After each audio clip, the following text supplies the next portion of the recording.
As the first rays of dawn stretched across the Montana wilderness, Ethan heard the shriek of the crows. It was a sound that echoed through the pine forest with an urgency and savagery that 15 years as a forest ranger had taught him to interpret. It was the sound of death. It suggested something wounded or dying lay somewhere in the clearing ahead. He tightened his backpack and increased his pace on the narrow trail, the crunch of his boots on the icy ground loud in the morning quiet. What he found in the small clearing would change everything he thought he knew about wild and domestic, predator and protector, and the chasms between species that were never meant to share a den. At the base of an old Douglas fir lay a female bobcat, still. Her rusted red fur was matted with dried blood, and her eyes were open, yet saw nothing. The tracks of coyotes surrounding the area told a silent, clear story. She had fought desperately to protect something precious. Then, from the base of a knot in the tree, barely 3 feet from the carcass, Ethan heard a small, desperate chorus of kitten cries. He knelt and peered into the dark cavity. 4 enormous blue eyes stared back at him from tiny, spotted faces, smaller than his fist. Ethan had seen much in his career, but these 4 bobcat kits, huddled together without their mother, were too small, too frail, and they stirred something deep within him. They couldn't be more than 3 or 4 weeks old. Their eyes were wide and alert, their ears already pointed and expressive, but their movements were clumsy and weak. They looked as if they hadn't eaten in at least 12 hours, perhaps longer. If he left them, they would be dead by nightfall. The coyotes who killed their mother would return. The airborne crows were already waiting. He cautiously reached a hand into the tree hole and pulled out the first kit. It spat and raked his hand with claws no bigger than rose thorns. Its tiny mouth was open in a silent, menacing posture that would have been terrifying if the creature hadn't been so small. Ethan gently wrapped the kit in his flannel shirt and reached for the second. This one offered no resistance. Exhausted, in shock, or simply resigned, it went limp in his arms. The third tried to burrow deeper into the wood, the fourth pressed itself flat, as if it could disappear. 20 minutes later, Ethan had all 4 cats temporarily secured inside his pack. The top was left open enough for air but tightly closed enough to prevent escape. For the 4-mile walk back to his farm, the kits cried constantly. The sound was almost identical to house kittens, but the wild urgency in the chirps and mews sent a chill down his spine. He kept one hand resting on the backpack, feeling the small bodies shift and move against each other as he walked. His farm was in a valley, 3 sides surrounded by forest. It was far enough from the main road that he sometimes didn't see another soul for days. This was the isolated peace he had sought when he left his Forest Service station 5 years ago. His small cabin was comfortable, and the 10-acre fenced plot gave him plenty of room. More importantly, it was a home. Maya waited on the porch as he climbed the steps. Her thick, dense coat of white and gray gleamed in the morning sun, and she wagged her tail slowly, watching him approach with curious brown eyes.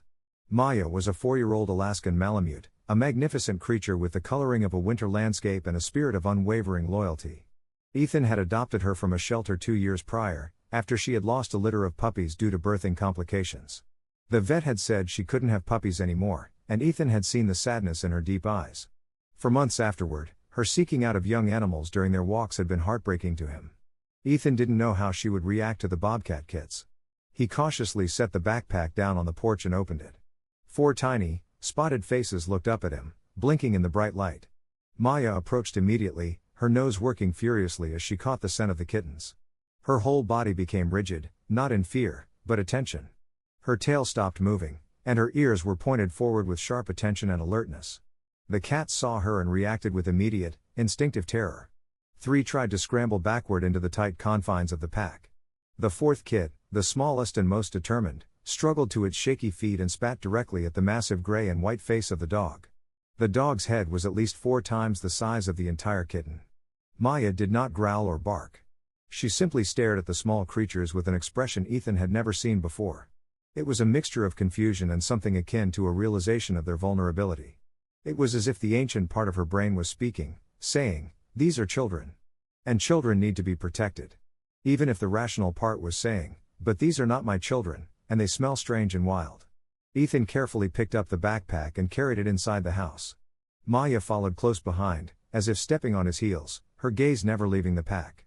He had prepared a large cardboard box in the corner of his bedroom, lined with soft blankets and equipped with an electric heating pad set on low. As he transferred the kits one by one to this temporary den, they immediately huddled together in the far corner, 4 sets of eyes tracking his every move with a mix of terror and desperate need. Maya rested a front paw on the box, leaning over the edge to look down at them with the same perplexed intensity.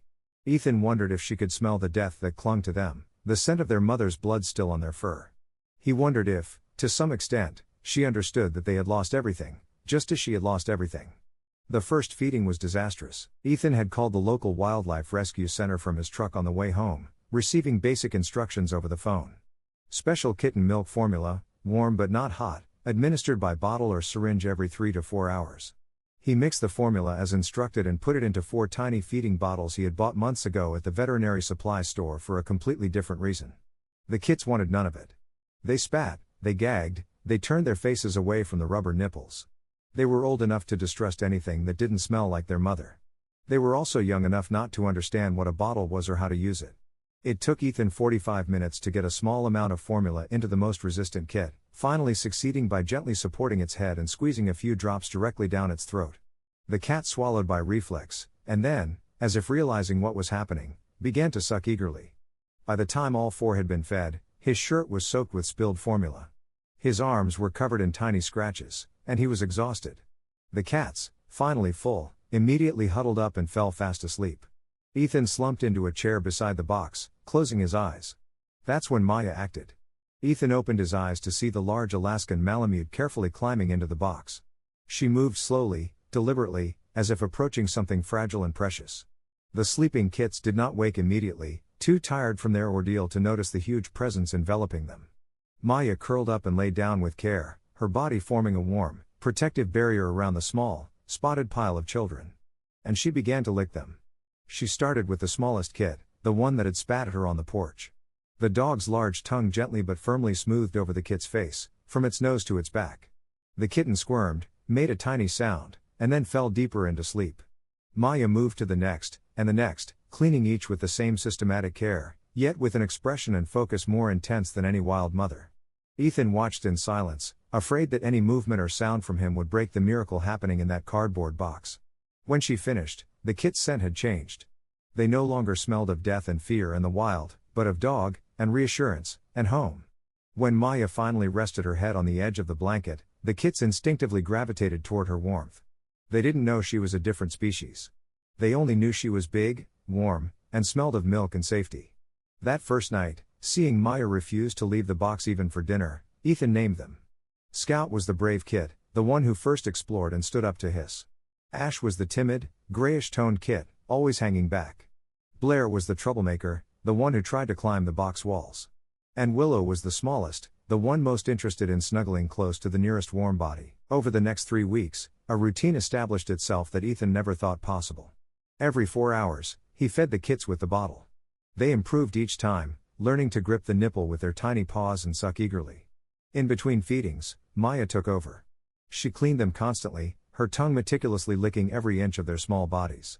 She kept them warm as they slept, her large body surrounding them like a fortress of white fur. She even started responding to their cries, rushing to the box if any one of them seemed distressed. It was not the subservient eagerness of a dog, but the resolute attitude of a guardian. The kits grew with astonishing speed. By the end of the first week, they were visibly bigger and more coordinated. Their eyes had changed from blue to amber. Their spots became more defined. They started trying to escape the box, their small, sharp claws digging into the cardboard and blankets, struggling with determined expressions. Ethan moved them to a larger enclosure in the living room, a 6 by 6 foot steel mesh pen that gave them room to move but kept them from getting out. Maya spent most of her time inside the pen with them. She no longer tried to leave it entirely, except when Ethan specifically called her out for walks or meals. Even then, she returned as quickly as possible, wearing a restless expression until she confirmed the kits were still safe and secure. By the 3rd week, Ethan began to realize that Maya wasn't just caring for the kits, she was teaching them, in their own way. When Scout nipped at her ear, she gently but firmly trapped him with a large paw and held him there until he stopped struggling and calmed down. When Blair became too aggressive with the other kits, she nudged him with her nose and placed her body between him and his siblings until he settled down. Her eyes were stern. When Willow cried for attention, Maya immediately lowered her head and allowed the tiny Bobcat to snuggle against her neck, a deep rumble of purring radiating from the cat's body. Most surprisingly, Maya seemed to understand their wild nature. She didn't try to stop them from stalking each other, from pouncing, wrestling, and biting in a way that was too rough for puppy play. She allowed them to sharpen their claws on a log Ethan added to the pen. When they started trying to climb the mesh walls on their hind legs, a skill unique to cats and neither needed nor understood by a dog, she watched with eyes of gentle acceptance. One afternoon during the 4th week, Ethan was working at his desk by the window when he saw movement outside. A large bird was circling low over the backyard, where he had moved the pen to allow the kits some fresh air. He grabbed his binoculars. A large raptor, a golden eagle, was clearly interested in something on the ground. As the eagle began its dive, Ethan raced outside. The kits were playing in the sun, completely unaware of the 60-mile-an-hour danger hurtling toward them. Maya was lying nearby, seemingly asleep, but in fact, completely alert. Yet the moment the eagle's shadow crossed the pen, the Alaskan Malamute sprang into action. She leapt up with a low growl that echoed in the surrounding hills and placed herself directly over the 4 kits. The fur on her neck stood up, her teeth were bared, and the look on her face was as terrifying as anything Ethan had ever seen. The eagle pulled out of its dive at the last possible second, its talons grazing the fur on Maya's back. After circling once more, it flew off into the woods. Ethan stood there, heart pounding. Maya still stood over the kits, her entire body tense, ready for the next attack. The kits were huddled beneath her, tiny faces pressed into her paws, eyes wide with instinctive fear of the sky. It took several minutes for Maya to relax, for the fur on her neck to settle, and for her breathing to calm down. Only then did she cautiously step aside, and only then could the kits crawl out from under her protection. In that moment, Ethan realized something. This was not just a dog caring for orphaned animals. This was not merely maternal instinct or loneliness or any simple explanation. Maya had chosen these kits as her children. She would defend them with her life. And somewhere in their small, wild hearts, the Bobcat kits had chosen her too. They trusted her implicitly. They sought her for comfort, warmth, and safety. They had accepted the large Alaskan Malamute as their mother. Watching her tend to each kit carefully, checking for injuries, making sure all 4 were safe and sound, Ethan wondered what would happen when they grew too big for her to protect. What would happen when their wild instincts overcame their domesticated upbringing? What would happen when the time came for the impossible choice, keep them safe in captivity, or release them into the wild where they belonged? But none of that mattered in this moment. All that mattered was the sight of 4 spotted kits snuggling into a warm, white, furry body, letting out deep purrs every time she patiently licked their faces. All that mattered was the bond that had formed against all laws of nature. A family created out of tragedy, loss, and the unexpected willingness of love to transcend species. The eagle did not return, but Ethan moved the enclosure inside, just in case. Maya seemed to appreciate the decision. She lay down in the indoor pen with a deep sigh, allowing the kits to climb all over her body as if she were their personal playground. Scout claimed the highest spot, the top of her head. Ash pressed himself into her flank. Blair gnawed on her tail, and Willow, tiny, perfect Willow, curled up under her chin, falling asleep with his small paw resting on the dog's nose. Ethan took a photograph. He knew no one would believe him if he only told the story by word of mouth. By the time the kits were 2 months old, they had transitioned from helpless babies to small but effective predators, each with a distinct personality. Scout was the leader, always the first to investigate a new sound or object, constantly testing the boundaries Ethan and Maya tried to set. His bright amber eyes held an intense, focused gleam that reminded Ethan of seasoned hunters he knew. When Scout focused on something, be it a butterfly, a string, or one of his siblings, he was completely committed to seeing what happened next. Ash was still reserved, but his withdrawal was closer to caution than fear. He observed everything from a safe distance before deciding whether or not to participate. He was the smartest of the 4, learning fastest from his mistakes and avoiding repetition. While his siblings hit the same obstacle multiple times, Ash would find an alternative path after the first failure. Maya seemed to understand this about him, never pushing him to be braver. She simply accepted his cautious nature and was always there when he needed reassurance. Blair, true to his name, was a whirlwind of destruction. Nothing was left unclimbed, and he pounced on everything that moved, and some things that didn't. He knocked over 2 lamps, shredded a sofa cushion, and somehow got stuck in Ethan's bookshelf 3 times. Maya spent more time correcting Blair than all the other kits combined. She would grab him by the scruff, carry him away from the dangerous situation he had created, and set him down firmly with a stern look that clearly said, "Stop this instant." Blair would sit with an expression of repentance for exactly 10 seconds, watching her white fur, before finding something new to wreck. And Willow was the surprise. Despite being the smallest, he was the most confident with humans and the most fiercely attached to Maya. He followed the Alaskan Malamute everywhere, his tiny body almost glued to her paws as they moved around the house. When Maya lay down, Willow immediately took up residence between her front paws or on the crown of her head. He purred almost constantly while near his surrogate mother, the sound impossibly loud for his small body. Ethan once recorded it on his phone and played it back. It sounded like a small motorboat engine. As the kits grew, their daily routine evolved. Ethan still provided 4 feedings a day, but the bottles had been replaced by shallow dishes containing a mix of special formula milk and soft kitten food. The Bobcats devoured the solids with ferocious intensity. Mealtimes were an all-out war involving hisses, swipes, and strategic positioning that would make a football player blush. Maya lay nearby, watching the feeding frenzy with an amused, slightly exasperated expression. Occasionally, when things got too rough, she would intervene with a warning growl. After the meals, Ethan took Maya and the kits out to a large fenced area behind the house. This is where things got interesting. Maya had spent years perfecting the art of being a loyal, protective dog. She knew how to fetch, how to stay when commanded, how to walk nicely on a leash, and how to differentiate between what belonged in her territory and what didn't. She tried hard to impart these lessons of order to the kits. The results were poor. When Ethan first threw a tennis ball for Maya, all 4 kits chased it like their tails were on fire. Of course, Maya got there first. Her powerful legs and quick run gave her the advantage. She gripped the ball firmly in her mouth, turned, and started running back to Ethan, as she had done thousands of times. The kits did not understand this part of the game. They thought Maya had captured prey and was keeping it all to herself. They swarmed her from all 4 directions, climbing on her legs, batting at the ball in her mouth, trying to wrestle the mysterious round object away. Maya stopped dead and looked at Ethan, her expression clearly saying, "What on earth am I supposed to do with this aberration?" Ethan started laughing so hard he had to sit down on the grass. Maya finally set the ball down and allowed the kits to examine it.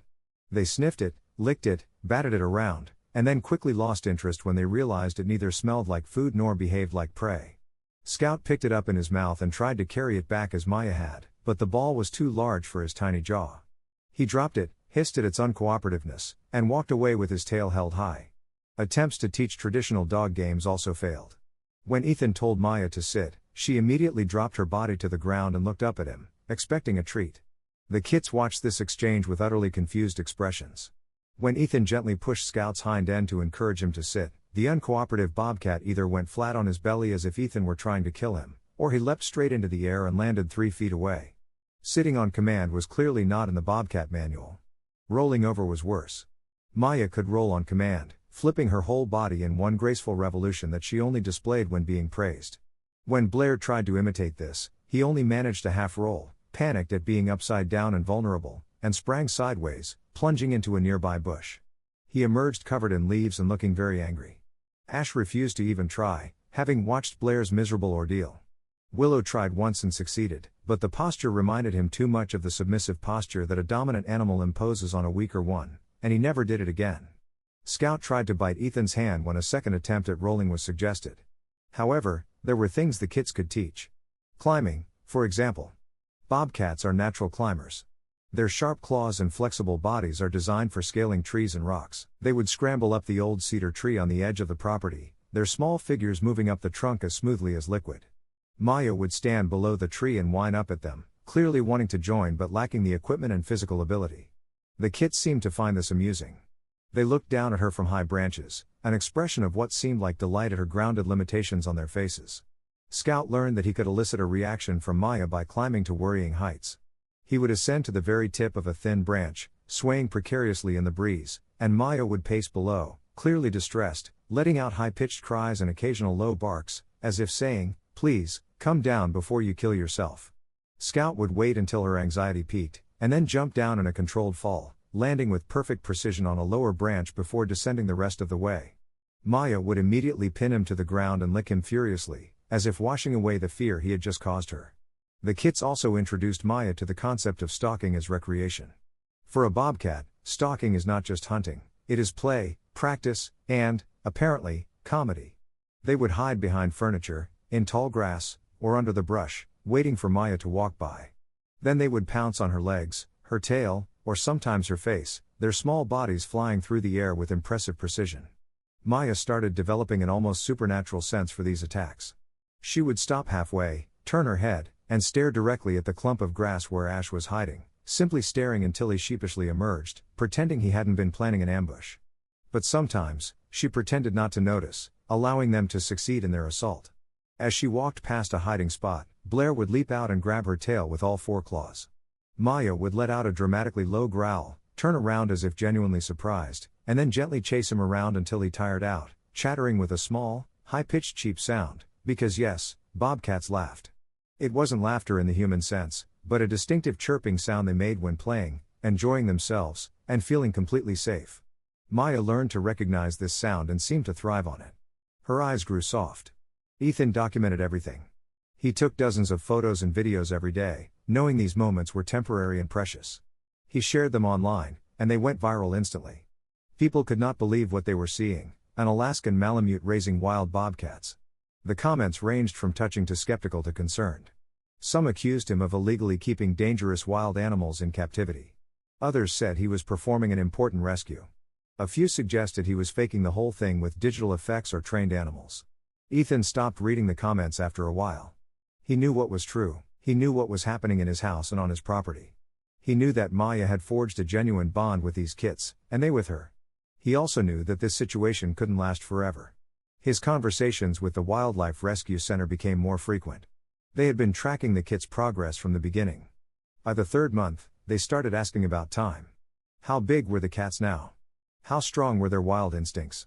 How much natural hunting behavior were they displaying? When did Ethan plan to transfer them to a more suitable long-term facility? Ethan had no good answer. He knew it was the right thing for them to eventually be transferred to a professional wildlife center, where they could bond with their own kind and live in large outdoor enclosures that mimic their natural habitat. He knew that keeping them in captivity long-term was unfair to them and not legal in any sense. He understood all this on an intellectual level, but the thought of tearing this small family apart made him feel sick with emotion. Maya seemed to sense the shift. Dogs are acutely sensitive to human emotion, and Ethan was poor at hiding his stress. She spent more time with the kits, as if her physical presence could somehow prevent a future she didn't fully comprehend but felt surely approaching. While Ethan was on the phone discussing the logistics, Maya would lie with all four kits pressed tightly against her body, looking at his eyes with an expression that clearly pleaded, "Don't take them away from me." The kits themselves were oblivious to the impending change. They were too busy exploring the world and their place in it. By the time they hit 3 months old, they were starting to show behaviors that constantly reminded Ethan of their wild nature. They now hunted for real, catching mice and small birds with impressive, slightly alarming efficiency. They were able to kill with a quick bite to the neck, a technique clearly ingrained deep in their genes despite never being taught by a mother. Maya watched these hunts with an expression Ethan couldn't read. It wasn't disgust or fear. It was a kind of recognition. She was beginning to understand that the children she raised were not, and would never be, dogs. They were predators, hunters, wild creatures belonging to the forest and the mountains, not the living room and the fenced yard. Yet understanding this did not lessen her love. If anything, she seemed to become more protective, as if she knew their difference made them vulnerable in a domesticated world. There was one night Ethan would never forget. He was sitting on the porch at dusk, watching Maya and the kits in the yard after the mountains had swallowed the sun. The kits were practicing their stalking skills on each other, alternating roles as predator and prey. Maya was lying in her favorite spot, near the old cedar tree, her white and gray fur barely visible in the deepening shadows. Suddenly, all four kits stopped playing and looked up at the sky. Their ears flattened, and their bodies dropped low in a defensive posture. They had spotted a hawk circling overhead. Maya lifted her head and tracked their gaze. She saw the bird. She looked back at the kits, recognized their instinctive fear response, and then did something extraordinary. She stood up, walked to the center of the yard, and positioned herself directly beneath the hawk's flight path, standing there like a living shield. She was large and conspicuous enough that the hawk could see her clearly. She was clearly not prey, and an obvious threat to anything considering diving for the smaller animals nearby. The hawk circled 2 more times and then flew off into the woods. The cats slowly unclenched. One by one, they approached Maya and rubbed their bodies against her legs. It was their "thank you," their word for "we are safe with Mom." Maya responded by lowering her head and gently nudging each one with her nose. It was a gesture of immense dignity. It was a perfect moment of cross-species understanding, a love that transcended the natural boundaries, a family protecting its own. Ethan felt tears on his face and didn't bother to wipe them away. How could they be torn apart? How could they be taken from the only mother they had ever known and sent to a place Maya could not follow? How could he explain to a dog that her children had to leave? How could he explain to wild animals that their safe, warm, perfect world was about to change in ways they couldn't comprehend? But he also knew what would happen if he kept them. They would grow, they would become stronger. Their predatory instincts would increase. They might accidentally injure Maya with claws designed for prey. They might hurt each other.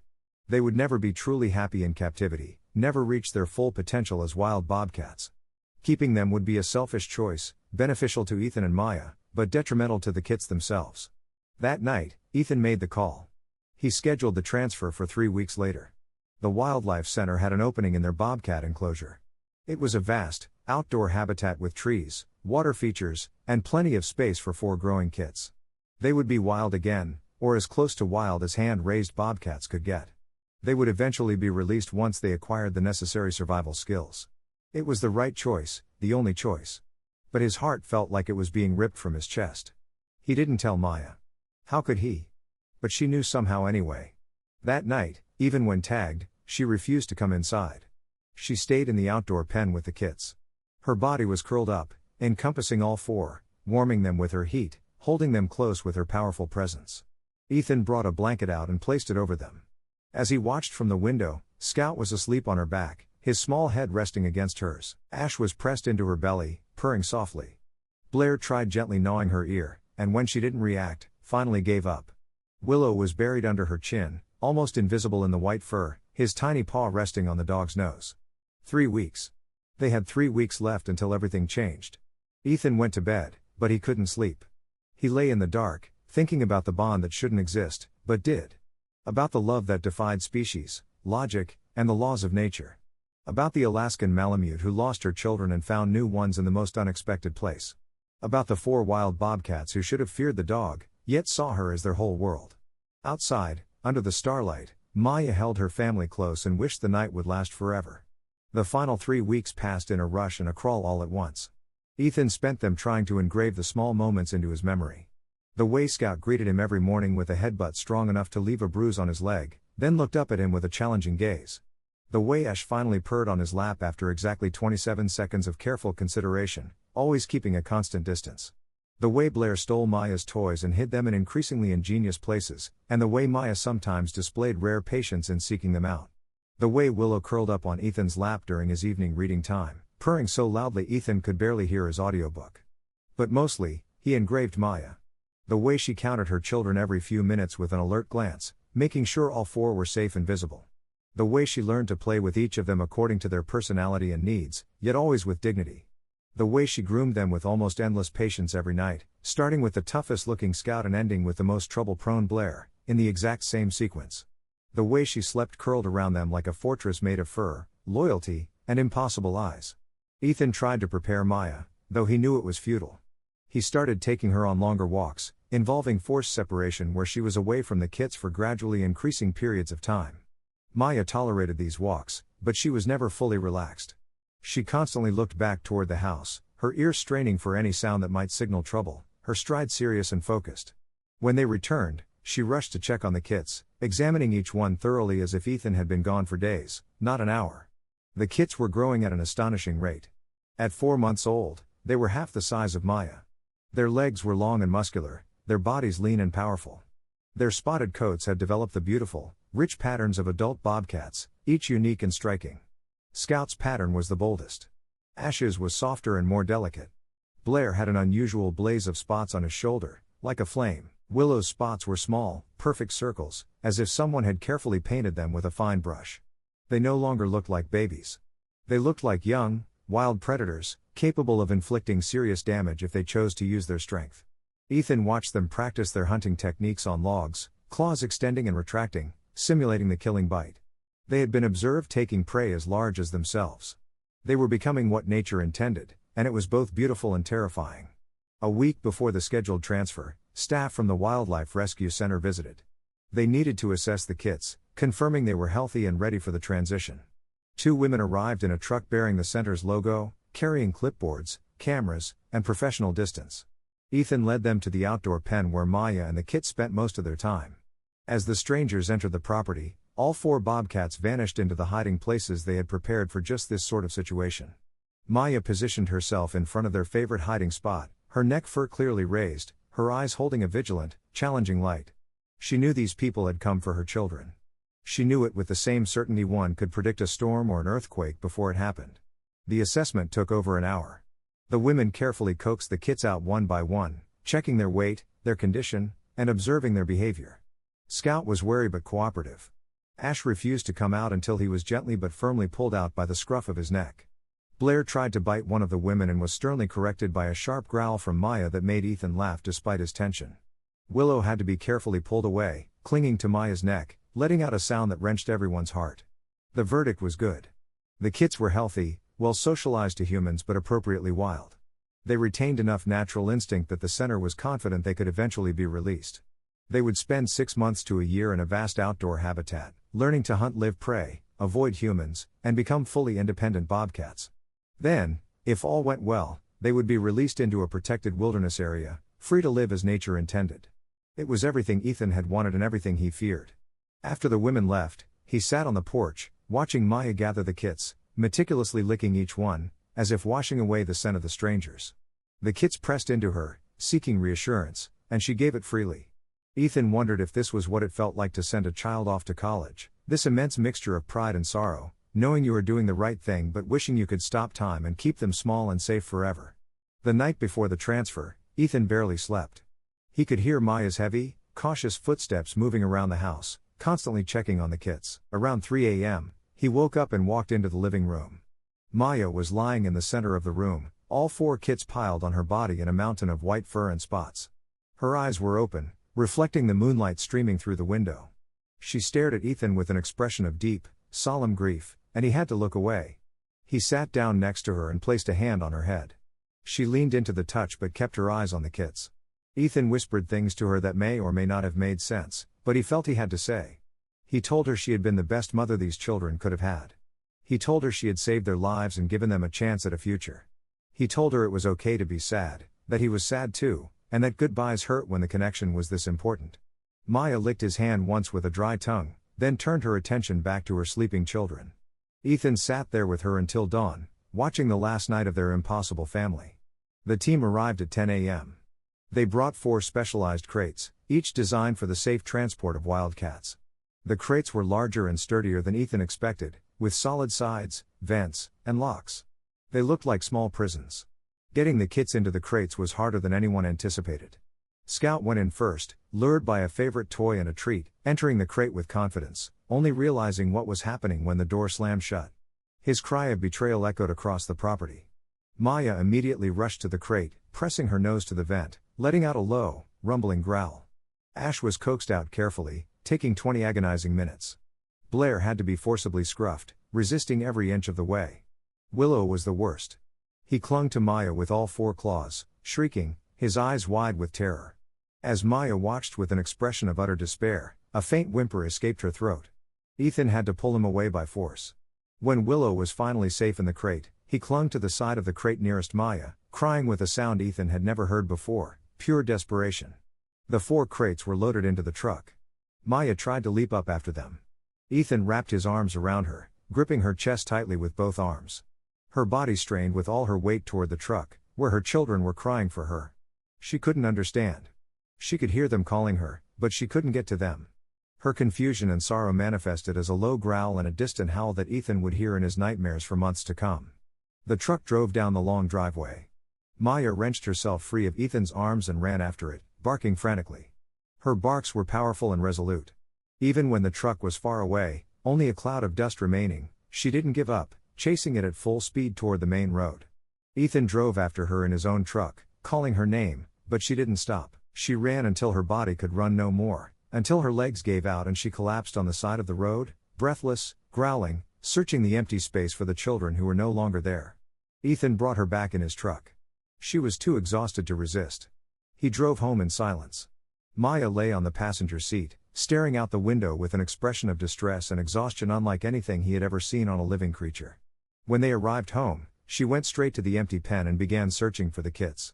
She checked every hiding spot, every corner, every place they had slept. She sniffed the blankets they had used, letting out a pitiful whimper when she couldn't find them. For 3 days, Maya barely ate. She wouldn't play. She refused walks. She spent most of her time lying in the pen, on the exact spots where the kits had slept. Occasionally, She would raise her head and scan the property, as if they might suddenly return, a waiting light in her eyes. Ethan sat with her for hours, just being there, allowing her to grieve in the way she needed.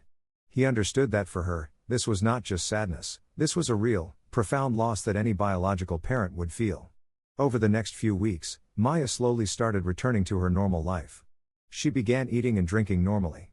She accepted walks, but still, every day, with quiet solemnity, she would check the empty pen. Ethan received regular updates from the wildlife center. The kits were adapting well. They were learning to hunt live prey. They were bonding with the other bobcats in the adjacent enclosures. They were going back to the wild. It was exactly what was supposed to happen, but it still hurt. 5 months passed. It was early spring, and the Montana wilderness was beginning to wake up from winter. Ethan received a call from the wildlife center. The kits were ready for the final stage before release. They were being moved to a larger, semi-wild enclosure where they could roam freely and learn their final survival skills. The center was hosting a volunteer day, allowing people who had helped with rescues to visit and see the animals they saved. Ethan was invited. He was told he could bring Maya, but there was no guarantee of any interaction. The bobcats were almost fully wild now. They might not remember. Ethan made his decision instantly. He had to bring Maya. Even if it brought more grief, she needed the closure. She needed to know they were alive, healthy, and living the life they were meant to live, even if they didn't recognize her. Early on the chosen Saturday, he loaded up his truck. Maya sensed the trip was different, getting into the passenger seat with a focused, rather than frantic, eagerness, unlike the months before. The drive took 2 hours. The wildlife center was set deep in the woods, with large, natural enclosures that mimicked the wild habitat as closely as possible. Ethan registered at the main building and explained his identity. The staff immediately recognized Maya. Everyone at the center knew the story of the Alaskan Malamute who raised the bobcats. It was a legend in the wildlife rescue community. They were escorted by a guide named Rachel, who had worked directly with the 4 kits, toward the bobcat enclosure. She cautioned Ethan again that the bobcats might not recognize them. They had been intentionally isolated from human contact for the past 5 months. They were wild animals now, and wild animals do not have relationships with dogs or humans. Ethan nodded, trying to prepare himself for disappointment. Maya seemed to understand they were heading toward something important. Her tail wagged slowly as they walked the path through the woods, sometimes twitching, her eyes full of alertness. The enclosure was vast, at least 3 acres of natural growth surrounded by a tall fence. Rachel led them to an observation deck that overlooked a clearing where the bobcats often came at feeding time. It was near noon. Staff would be putting out food soon. They waited in silence. Maya stood by the railing, her nose working furiously, her whole body tense with maximum attention. Ethan watched her, wondering what she was feeling, what she was remembering. Then he saw movement in the trees. 4 figures emerged from the forest, moving with the sleek stealth of wild cats. They were huge now.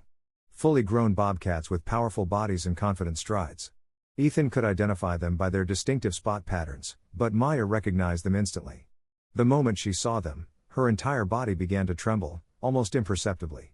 She let out a sound Ethan had never heard her make, a mix of a low growl and a high-pitched, distant howl, something that sounded almost like a suppressed cry. She pressed herself against the railing, her tail wagging so hard her entire rear end moved, but still, she maintained her dignity. The 4 bobcats stopped at the edge of the clearing. Their ears were forward, their heads simultaneously cocked toward the observation deck. Nothing happened for a long moment. Then Scout, it had to be Scout, took a walk forward. He stared directly at Maya, his mouth slightly open, and then he ran. He bolted across the clearing toward the observation deck, with Ash, Blair, and Willow immediately following. They came right to the fence below the observation deck and started climbing. Their claws dug into the mesh fence, letting out cries of recognition, of joy, and of ancient, guttural desperation. They climbed as high as they could, pressing their faces into the fence, reaching out toward Maya. Maya could hold back no longer. She let out a fierce, powerful howl and strained to get over the railing to meet them. Rachel was crying. Ethan was crying. The bobcats were crying in the exact same voices they had as kits. That desperate sound meant, "We need our mom. We miss our mom. Please, come back." It was impossible. It shouldn't have happened. Wild animals are not supposed to remember. But these 4 were different. These 4 knew exactly who she was. Rachel made a decision that likely broke many rules. She led Ethan and Maya down to the ground and opened a secure gate to let them into the buffer zone between the enclosure and the public area. She wouldn't let them into the main enclosure, but she brought them close enough. As Maya pressed her face to the fence, the 4 bobcats were close enough to stretch out a paw and touch her. Close enough to smell each other, to hear each other, and to see each other clearly. The reunion lasted 20 minutes. Scout rubbed his face on the fence where Maya's face was. Ash pressed his entire body to the mesh, letting out a purr so loud Ethan could hear it 10 feet away. Blair tried to climb through a gap that was far too small and got stuck, having to be rescued by Rachel while everyone laughed through their tears. Willow lay flat against the fence, stretching out both paws to touch Maya's feet. And they stayed like that for a long time. Just touching, being together in the only way the fence allowed. Maya tried to groom them through the fence. She licked every part she could reach with immense dignity. The bobcats leaned into her touch, seeking the comfort they remembered, acting like kits again. But they didn't try to escape. They didn't cry for release. They were wild now, but they were still hers, remembered and loved. And that was enough. When it was time to leave, Maya did not resist. She touched each bobcat one last time through the fence. A gentle, resolute touch of her nose. It was almost a silent promise, or a benediction. Then, she turned, held her head high, and walked back toward Ethan, carrying a kind of peacefulness mixed with deep sorrow. She only looked back once, saw all 4 watching her, and then kept walking. On the drive home, Maya slept in the passenger seat, a look of profound, discovered peace on her face. Ethan thought about all the impossibilities, the death of a wild mother leading to the purpose of a domestic dog. 4 children of the wrong species becoming a real family. A separation like death leading to a greeting like resurrection. Wild animals remembering a love that should have been forgotten. 6 months later, all 4 bobcats were released into a protected wilderness area. Rachel called Ethan with the news. They were fitted with tracking collars and would be monitored, but now they were free, fully wild, living the life their birth mother had loved before tragedy struck. Scout had established a territory. Ash was thriving near a river system. Blair got into trouble with a mountain lion but emerged unscathed. Willow had been spotted with a mate. Ethan told Maya the news, knowing she would understand the tone, even if not the words. She wagged her tail slowly, leaned into his leg, her eyes gazing into the distance. She still checks the empty pen sometimes, she still brings out an old toy occasionally. She still pauses and looks into the woods, as if listening for a sound only she can hear. But she is also happy now. She did what a mother should do. She loved fiercely, protected completely, and when she knew that letting go was loving, she let go. In a world that constantly demands boundaries, classifications, and order, the Alaskan Malamute and the 4 spotted kits created their own truth. They proved that family is not always blood, that love does not need to be the same species, that the bonds we choose can be just as strong as the ones we are born into, and that sometimes, the most natural thing in the world is something nature never intended to love.